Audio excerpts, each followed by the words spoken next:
volunteers? Who volunteers? Yes, one. I need one more. Yes. All right. I'm going to have my volunteer greeter choose how we're going to greet each other today. So, Colette, you can choose what we're going to say to one another. Namaste. Namaste. Okay. And I would like you to choose what we're going to do. High five, a hug, a handshake. Gonna give a hug. All right. I'd like you to use your name and make sure you're looking at each other and say namaste. Okay. Hino. Namaste, Hino. That was great modeling. Who can tell me what they noticed about the way they greet each other? They're smiling. They're smiling. What else do you notice about the way they greet each other? Eye contact. Were they picking each other up or being unsafe? No, right? We're all going to stand up. We're going to follow their model. Greet as many people as you can. A hug and a namaste. Use names and eye contact and be safe.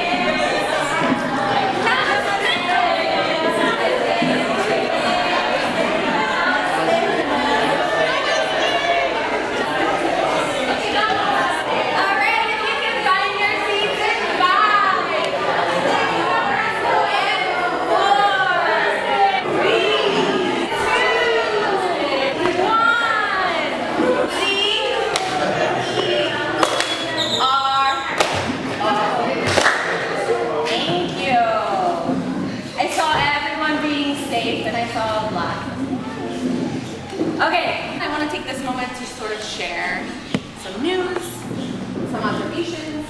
Okay, I was back in my Spanish class, and a herd of cows was coming like running towards us. The other day, some of you probably know what a mama bird is, but it's a really beautiful tropical bird with a racket-tipped tail. And I looked up and there were two, and one was feeding the other one. That was really cool. Okay, that's the way I start my morning in my classroom. Just to give you a little, I'm going to step out of my Miss Fyffe persona. And I always start with a greeting that the kids choose, and they always are encouraged to greet everyone. And then give opportunity to share and kind of go back and forth with what they've experienced, any news that they might have, any cool things they've noticed. Give them an opportunity to, share ideas. And I did notice that once somebody had a story, there were several others that started to pop up. So giving that space for that to happen in the morning and get everybody ready to, think about the day and be connected in that way is really important at AGC. So I would really like to start first with introductions among ourselves, and then we're going to kind of take you through a day in the life of an AGC teachers and family community. So AGC is located in Chicago, and if you're familiar with the city, it's on the southwest side of the city. So it's very close to Midway Airport. It happens to be a fairly industrial neighborhood, fairly low income, mostly families from Mexico or African American families, with some mix of Polish and other ethnicities as well. AGC is a public charter school. So we have our own charter, and we're still under the public school umbrella. So we still follow a lot of state standards. But yeah, it gives us freedom to do a lot of the cool projects and activities that we're going to show you today. And I teach sustainability and wellness. So with sustainability and wellness, it's interesting. The kids tend to look at it as two different things. Sustainability being science and hard science topics. Wellness being things that help you with your health. One of the challenges I found is creating a bridge between those two polarities. In fact, we've talked internally about changing the name of my class to just wellness, because wellness can sort of encompass all of those things, which can include sustainability, ecology, the science within that. So really looking for a way to just make it easy to think about health in the world. So kind of elaborate a little bit about our school, in addition to, of course, the curriculum that's very much focused on these ideas of environmental sustainability and international awareness, the operations of our school. We also strive to be as green and all of the materials that we use to improve our financial operations, and the energy that we consume. We're all, our staff, our students, our community, always talking and kind of reflecting on how we can really be a positive influence in our local community and how that can expand into the world.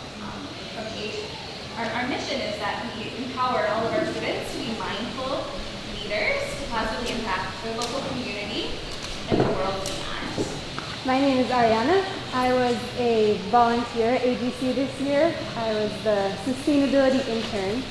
So I went to AGC twice a week, and in the mornings I worked with the facilities and operations director, and who was also the director of sustainability, which was pretty cool and unique in that the director of the buildings of the operations was also completely on board in pushing sustainability initiatives. I was pretty inspired by seeing that at AGC and was really excited to help out with his initiatives and therefore the school. And then I am Fyffe, and I teach kindergarten at AGC. Next year we'll be implementing our first year of a dual language program.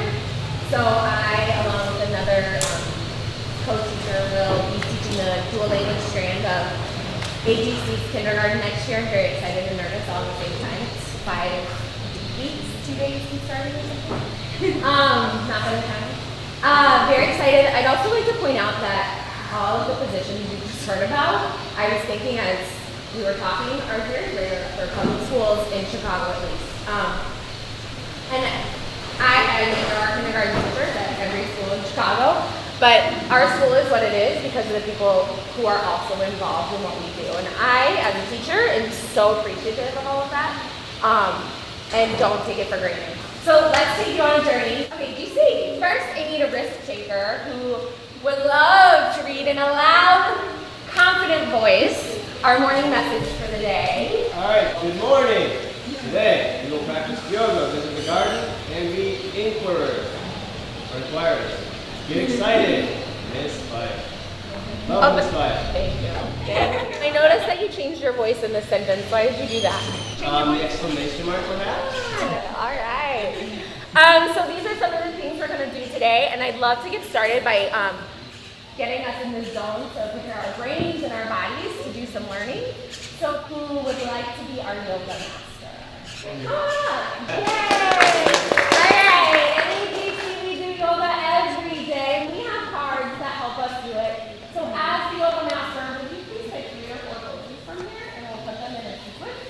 So the kids have breakfast in the morning, which is all made from scratch from organic food that we'll talk about later. Then they go to their classrooms and they lead each other in a yoga sequence.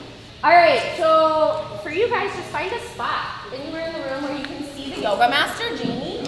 Make sure you have a little personal space.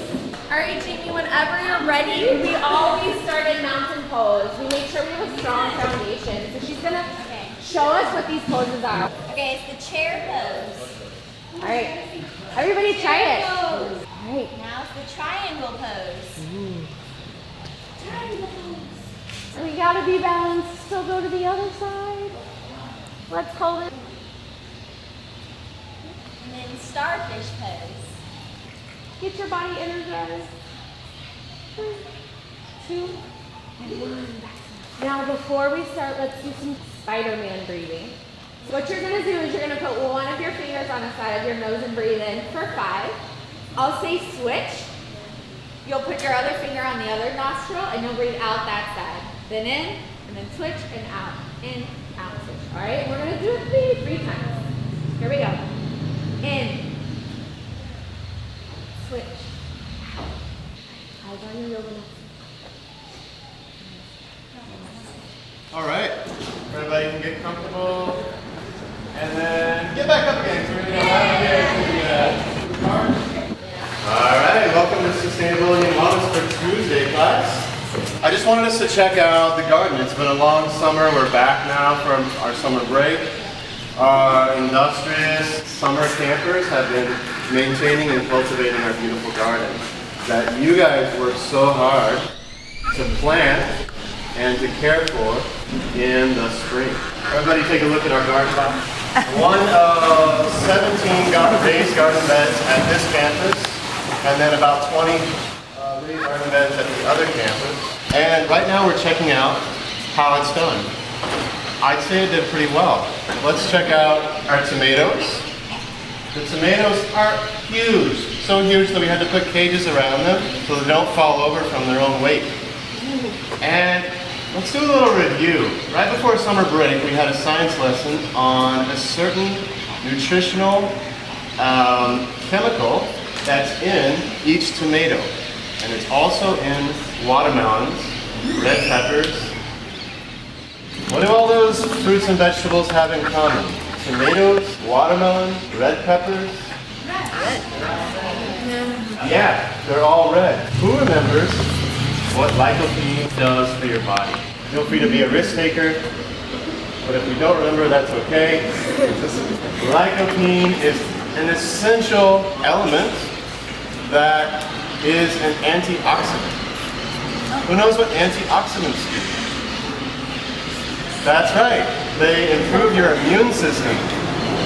So before you have a chance to get sick, your immune system can be strong and keep those bacterial infections from making you sick. If you do get sick, it helps your white blood cells to make you better. So we love lycopene, we love tomatoes. The pumpkins, they're doing quite well.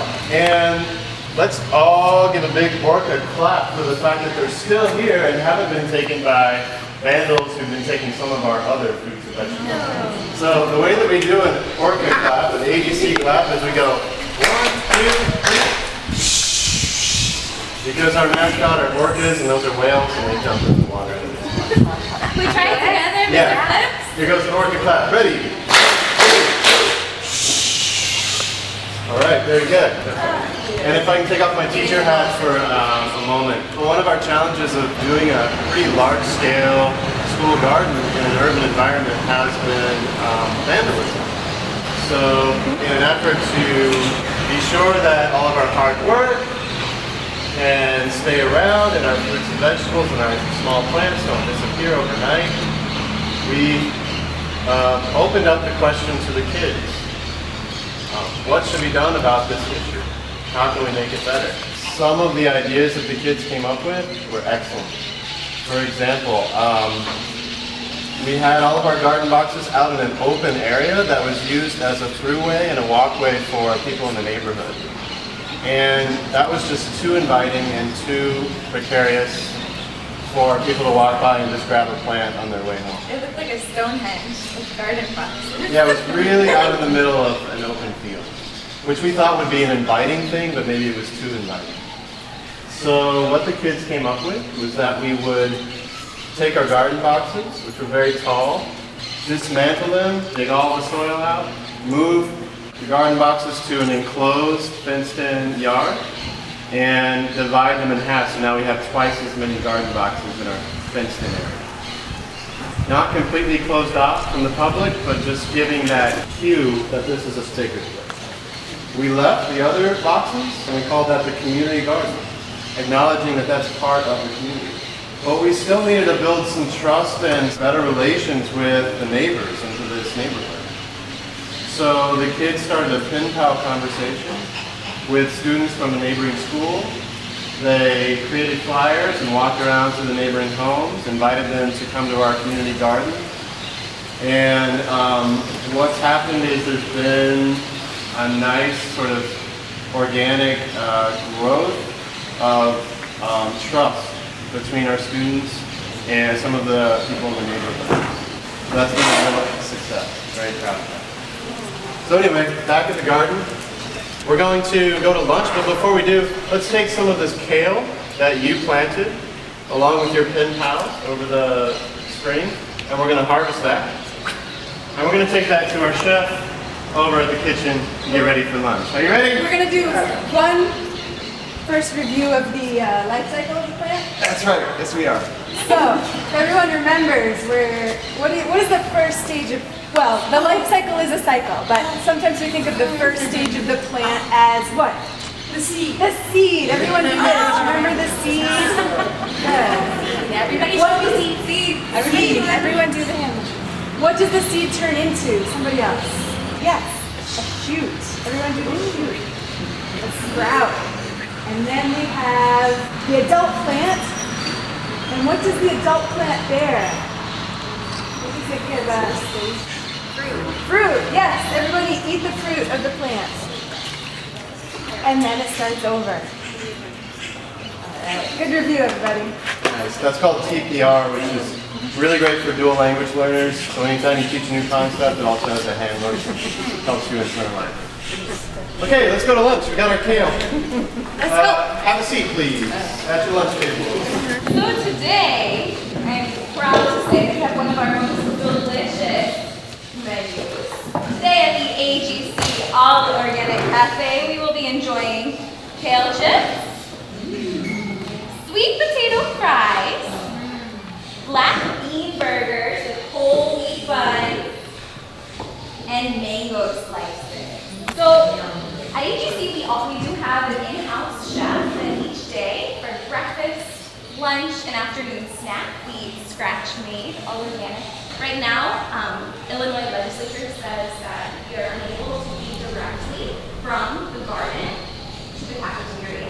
And we're going to be working with policymakers for a handbook for what that can look like, a true farm to table. One thing we pride ourselves on at AGC is being an open source resource for other schools. So once this handbook is finished and it gets put into place, then we'll disseminate that amongst other schools. So it's all about sharing information.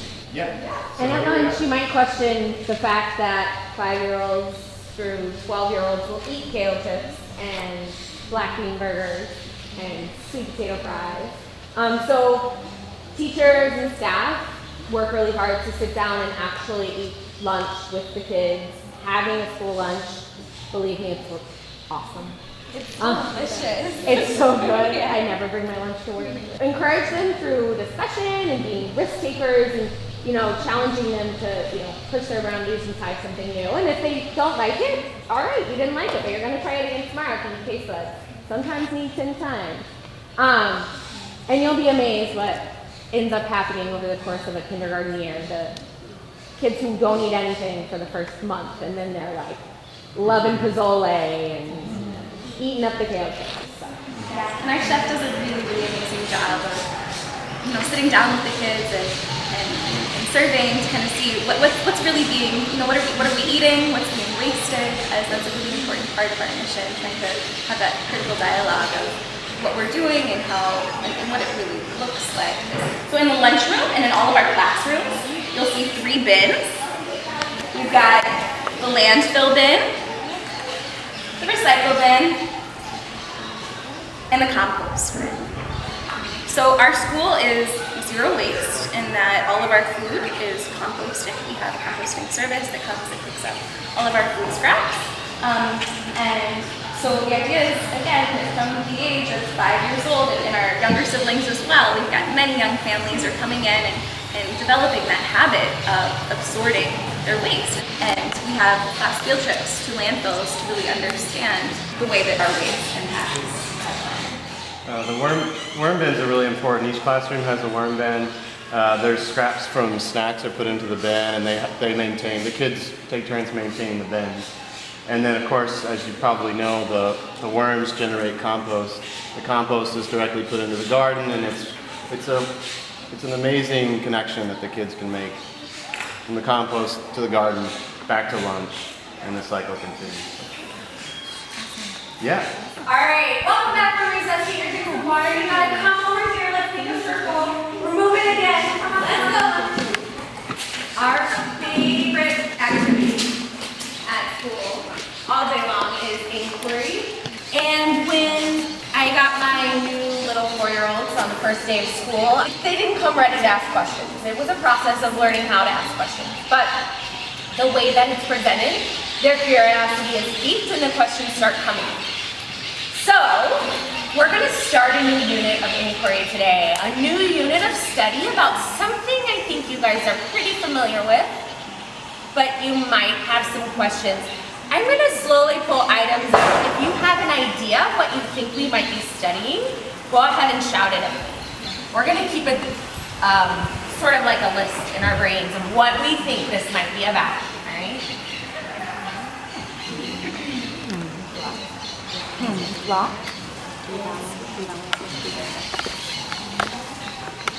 What is this? Paper. Any ideas? Printing. Like Natural. Plants. Tree. From trees.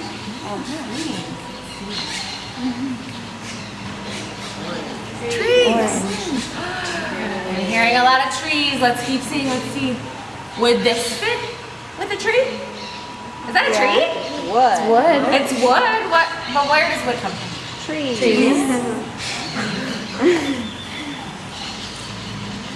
Paintbrush. Wood. Wooden paintbrush. Ooh, I heard the word branches. Does anybody else know a different word? What could you call it? Yeah. Twigs. That's a good word. Limb. A limb. I'm gonna pass this around so you can feel it. All right, who has an idea of what we're gonna be studying? Trees. Trees. We're gonna be learning about trees. Everybody get excited about trees. Yeah. So cool. But I don't even see a tree in front of us, and we figured out it's about trees. Does anybody have a question they've always wondered about trees? What do you wonder? How come trees don't grow in the dark? Trees don't grow in the dark. We're gonna add that to our list. Are there boy and girl trees? Are there boy and girl trees? How old can a tree get? Ooh, how old can a tree get? I'm wondering how a tree question gets about made trees? into wooden puzzle piece. Oh. Miss Fyffe, you said that trees are alive and that everything alive poops. So do trees poop? Great. And that is an honest question I got from a 5-year-old. And I planted that question because I wanted to show the way that kids could connect learning from previous things. We have been learning about life cycles of plants and animals. They asked me about poop during that because we had chickens living in our classroom and they were making lots of poop and they were like, so much poop. And I was like, well, every living thing poops, you know? And they were like, do people poop? Of course. Do cows poop? Yes. Well, when we got to trees, the next unit of study, one of the very first questions I got was, Miss Fyffe, trees are a living thing, so how do they poop? And it changed the way I thought about the process of waste and living things. And it took the inquiry into a total new direction, and we started learning about photosynthesis and the idea of plants making waste and why it's different than people and animals who eat food. And had I just laughed off that question and been like, he's asking me about food, you know, he's 5, that couldn't have happened. So taking what they're honestly asking is super integral to what we're doing at ABC, and trusting in their abilities to ask meaningful questions that are bigger than you and I can ever imagine. And so, with that said, we're gonna go and write some more questions in our inquiry notebooks and draw things we know about trees so far and get ready for our 6-week investigation of the amazing, tremendous tree. Okay. So back to So here we are at the end of the day, and every Monday and Friday we have closing circles. Everybody's in a big circle. It's a great way to share and celebrate events. So to end the day, we're going to close with a song that I often sing with my kids whenever we're in a circle. So it's easy. All you have to do is repeat after me. All my life is a circle. Sunrise, and sundown, and the moon, in the nighttime, till the daybreak, comes around. All my life is a circle. I can't tell you why. All those seasons spinning round, And the years keep rolling by. Rolling by. All right, give yourselves a big orchestra.